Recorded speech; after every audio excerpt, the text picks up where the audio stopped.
Estamos en la último contacto, estamos tratando de establecer el contacto que teníamos pensado con Guillermo Holzman, analista político, analista internacional, para que poder conversar con él la posibilidad de, adentrarnos a lo que fue lo que se denominó el Supermartes, que generó en 14 estados las competencias de los precandidatos del Partido Demócrata para finalmente obtener la posibilidad de enfrentar a Donald Trump por la presidencia. Ya estamos con Guillermo Holzman. Guillermo, ¿cómo estás tú? ¿Qué tal, Fernando? Un agrado saludarte. Igualmente. ¿Cómo viste este Supermartes, esta primaria? Te lo pregunto porque si es que hubiésemos tenido esta conversación probablemente una semana antes o 2 semanas antes del Supermartes, no hubiese sido nada extraño creer que Bernie Sanders iba a ser el claro ganador, que Joe Biden no iba a crecer mucho, que Elizabeth Warren probablemente iba a estar mucho más alto y sobre todo que Mike Bloomberg, uno de los multimillonarios más conocidos de Estados Unidos y que había gastado una cantidad exorbitante de plata en la campaña, iba a aparecer justamente por la influencia del dinero mucho más arriba de lo que finalmente apareció. Exactamente. Lo que ha pasado el Supermartes llegó a corroborar lo que ya Joe Biden había obtenido en la Carolina del Sur, donde obtiene un triunfo muy reponedor. Pero yo creo, y conforme las propias declaraciones que hemos visto en Estados Unidos, ni siquiera Biden pensaba que el Supermartes le iba a ser tan favorable. En primer lugar, lo que pasa en el Supermartes es que la fragmentación que habíamos visto en el Partido Demócrata empieza a disminuir y empieza a quedar con dos corrientes muy potentes, pero que son claramente confrontacionales, como es la que representa Sanders, con un socialismo que preocupa a todo el pensamiento moderado liberal de Estados Unidos, y Joe Biden, que siendo moderado ha logrado capturar votación relevante, pero que también representa lo que es la continuidad bajo el pensamiento de Barack Obama en sus 2 periodos. Y eso pareciera ser la cuestión que hoy día queda planteada dentro de la elección estadounidense y que probablemente la vamos a resolver recién en mayo cuando nos encontremos con otros Supermartes. Sí, mucho se está hablando ahora justamente después de las cifras, Guillermo. Estamos conversando con Guillermo Holzman, analista político internacional. Mucho se está hablando que hubo una estrategia que se propuso el que se bajaran previamente una serie de candidatos a cambio de endosarle esa votación a Biden y darle un empujoncito más grande en este Supermartes. Esto con miras, como tú muy bien decías, a tratar de bloquear la posibilidad de que Bernie Sanders llegara.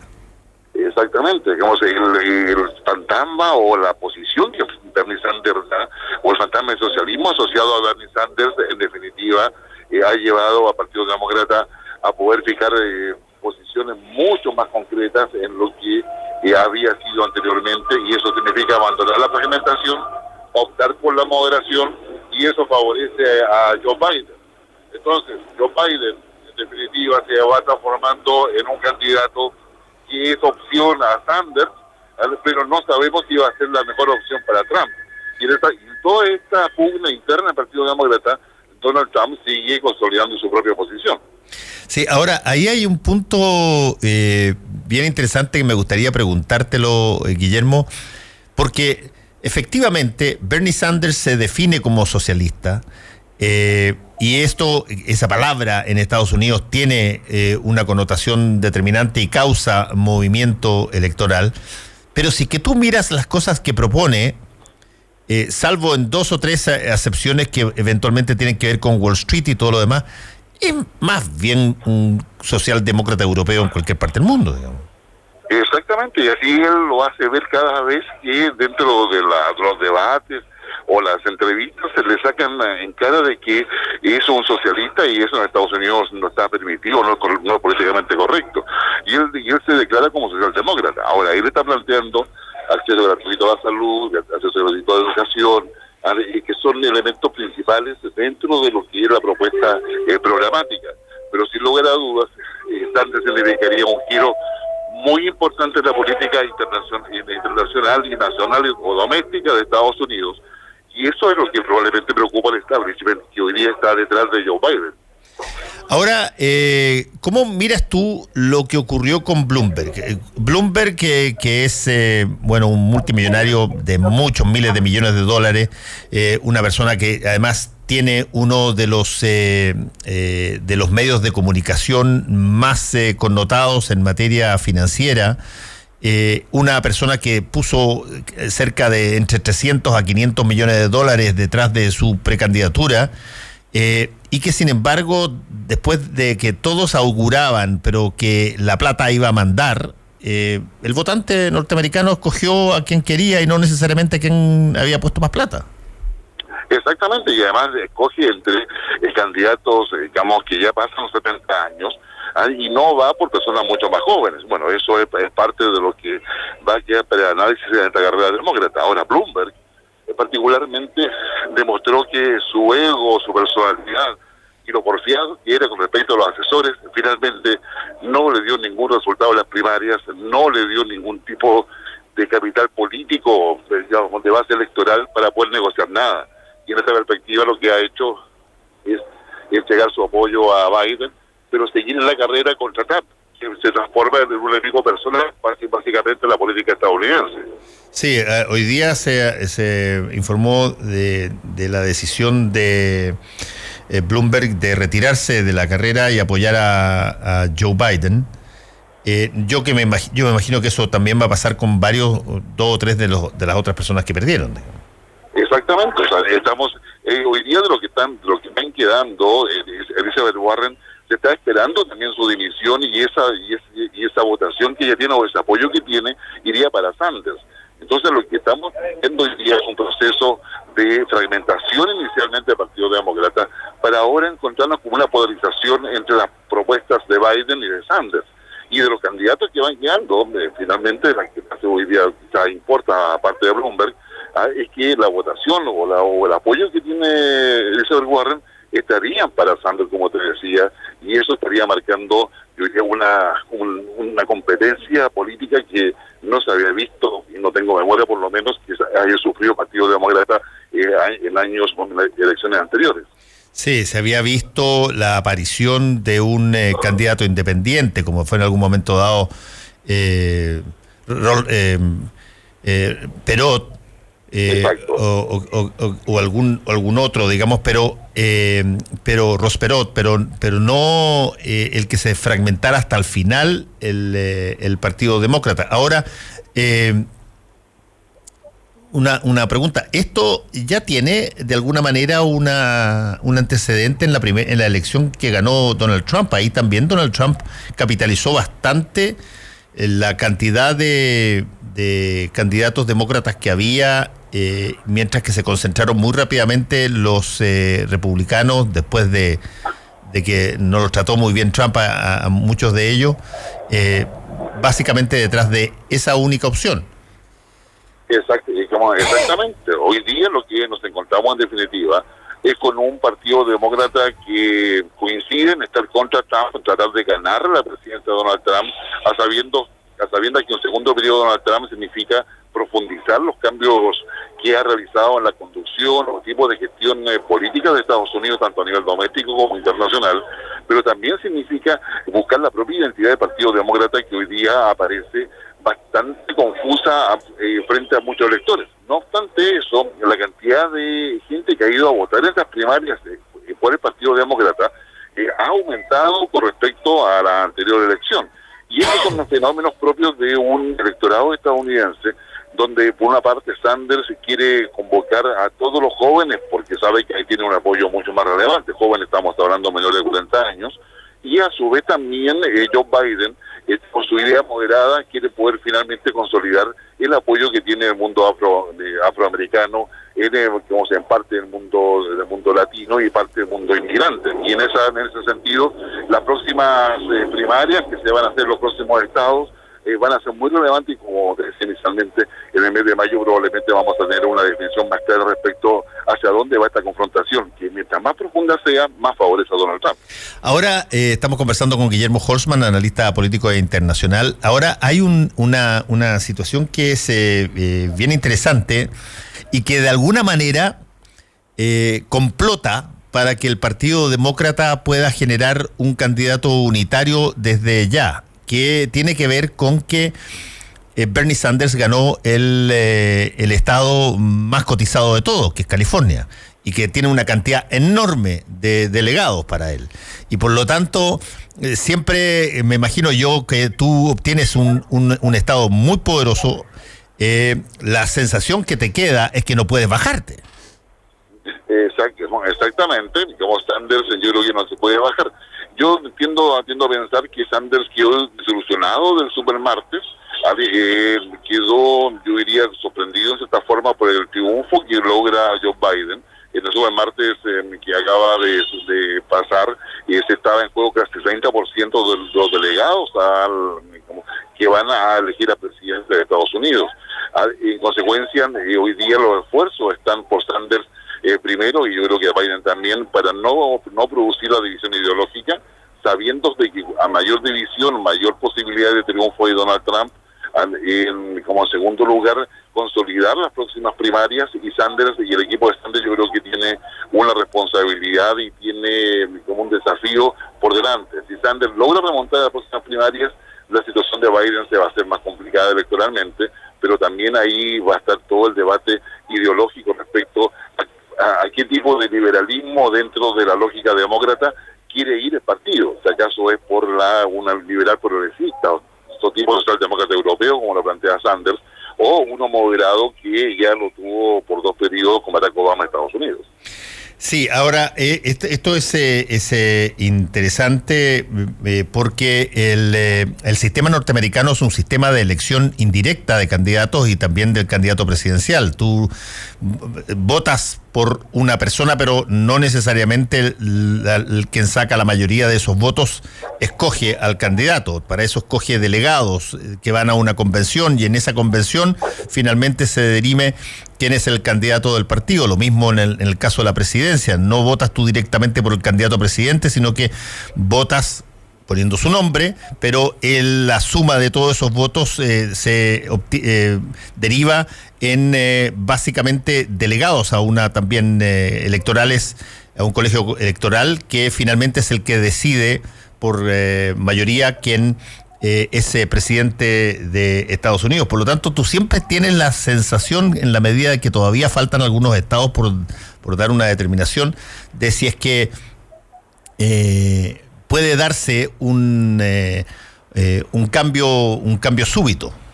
Exactamente, y además ese cambio súbito ahora está muy marcado, y tú lo has explicado muy bien, Fernando, en términos de que los delegados normalmente han sido leales a las votaciones que han recibido y al mandato que le han dado los votantes para poder respaldar a uno u otro candidato, en este caso el Partido Demócrata, para llegar a la convención.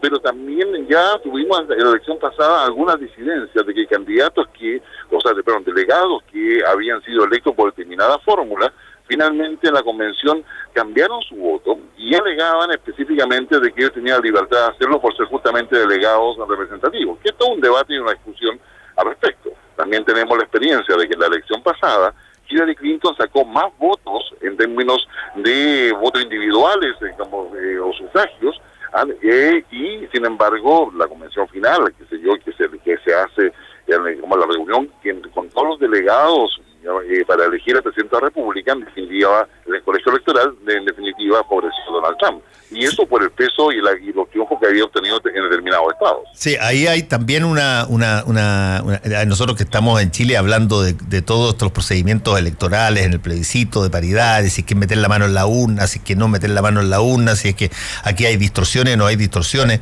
Convengamos que la diferencia que hay entre este tipo de primarias y después la elección presidencial es que en este tipo de primarias se reparten los delegados de acuerdo a la proporción que cada candidato sacó.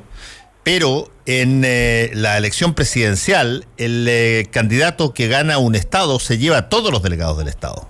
no se reparte. Y desde ese punto de vista, se puede dar la situación que se dio, que Hillary Clinton sacó casi 3 millones más de votos ciudadanos que Donald Trump, y sin embargo quien gobierna en la Casa Blanca es Trump. Exactamente, por lo tanto yo diría la escenario estadounidense hoy día es bastante desafiante para poder analizarlo. Primero porque yo creo que hay el tema de la línea de discusión y debate que siga el Partido Demócrata para poder llegar a definir su candidato. Lo segundo es la fortaleza que ese candidato tenga para poder hacer frente a un Donald Trump que ha logrado imponer las condiciones en Washington, ha logrado establecer una forma de gobernar muy distinta a todo lo tradicional que habíamos conocido por muchas décadas, pero que hoy día tiene la solidez de una economía muy fuerte, tiene, digamos, un elemento adicional de integrar a Estados Unidos bajo una idea más nacionalista, si se quiere, en términos de una potencia que puede imponer su condición al resto del mundo. El retorno de las tropas de Afganistán, sin lugar a dudas, lo va a apoyar. Y en esa perspectiva, Donald Trump, digamos, el Partido Republicano no ha hecho prácticamente ninguna primaria. Digamos, sin hacer nada, ya tiene Donald Trump más de 800 delegados, y alguien que está queriendo ser candidato tiene apenas un delegado. Entonces Donald Trump está con la vía libre para poder seguir planteando su estrategia, atacar al Partido Demócrata en general y a su candidato en particular, pero deja un desafío muy relevante respecto a las propuestas con las cuales van a llegar los candidatos, por ejemplo a Florida, con todo lo que es, digamos, una serie de otros estados que son relevantes, como el caso de Arizona, para poder, digamos, justamente estar peleando los apoyos que necesita el candidato demócrata para fortalecerse, pero a su vez también cuál va a ser la propuesta con la cual ese candidato demócrata va a enfrentar a un Donald Trump que hoy día parece estar galopando solo. Sí, hay una situación bien interesante, Guillermo, que fíjate que Estados Unidos, que tiene una democracia funcionando desde hace muchísimo tiempo y que tiene cosas que son bastante notables en materia de integración, en materia de el rol de la justicia en términos parejos, tiene una de las economías más potentes del mundo, ha tenido una dificultad pero muy, muy grande, salvo el caso de Hillary Clinton, que estuvo la más cerca de lograrlo, de poder generar candidatas potentes para la presidencia y que reciban el favoritismo de los candidatos. Han estado siempre presentes candidatas mujeres en la política estadounidense, de partidos chicos que no se mencionan mucho, el Partido Verde, partidos como el Partido de los Trabajadores Socialistas, que tuvo, yo me acuerdo, en algún tiempo, en los 70, a una candidata, pero parece curioso que tú tienes un país que tuvo a un presidente negro, pero que cuando se trata de llegar con la mujer, ha tenido muchas más dificultades.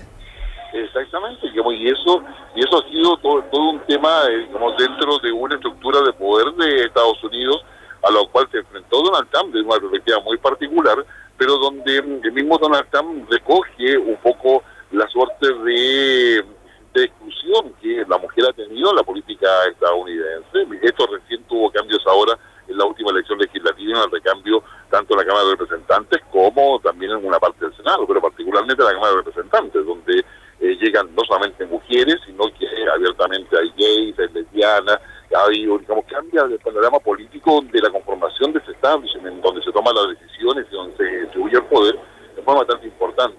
El próximo presidente, ya sea que sea reelecto Donald Trump, sea Sanders, sea Biden, va a tener que hacerse cargo también de la necesidad de esa inclusión, y eso ha estado presente un poco en los discursos que ha ido planteando tanto Sanders particularmente, que tiene una visión mucho más progresista, como bien sabemos, pero también lo ha ido haciendo Biden de alguna manera tratando de poder adecuarse a los nuevos cambios. Pensemos que tanto Biden como Sanders, igualmente Trump, tienen más de 70 años, es decir, la renovación de la política no tiene hoy día que vivir en Estados Unidos con un tema etario, sino con las ideas que se pueden plantear y lo que efectivamente efectivamente se puede hacer y la credibilidad que logre.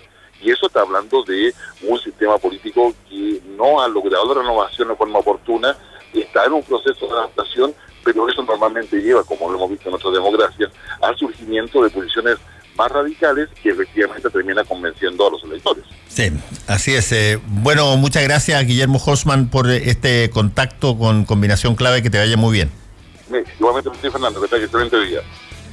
Nos vamos, tengan ustedes muy buen día. Chao, chao. Club Providencia, un lugar para encontrarnos en familia. Presentó Combinación Clave. Fueron 3 horas de información, realidad y debate junto a Fernando Paulsen y nuestros panelistas e invitados. Volvemos mañana con los temas que nos importan para seguir debatiendo y conversando. Combinación Clave. La clave me escucha.